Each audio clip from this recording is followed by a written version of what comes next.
Ametist patří mezi jeden z nejoblíbenějších drahých kamenů vůbec. Jeho fialová barva totiž osloví snad každého milovníka minerálů. V České republice je mnoho nalezišť ametistů. Jen zřídka kdy se ale podaří najít kámen vhodný na facetové broušení.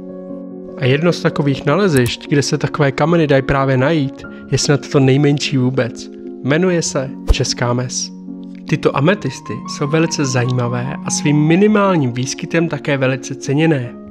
Nálezy jednotlivých volných a často krásně čirých krystalů jemně fialové barvy v sobě dokonce obsahují i vzácné fantomové růsty.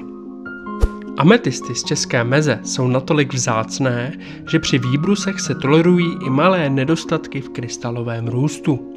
Tedy různé praskliny a inkluze jsou u těchto velice ceněných ametistů ve výbrusech běžně akceptovány. Tyto výbrusy pak patří k opravdovým pokladům z Vysočiny a bezesporu se řadí mezi unikátní sběratelské kousky. Na našem e-shopu naleznete hned několik takových ametistů z České Meze. Pokud vás tedy některý z těchto unikátů zaujal, určitě neváhejte navštívit náš web. Budeme se těšit.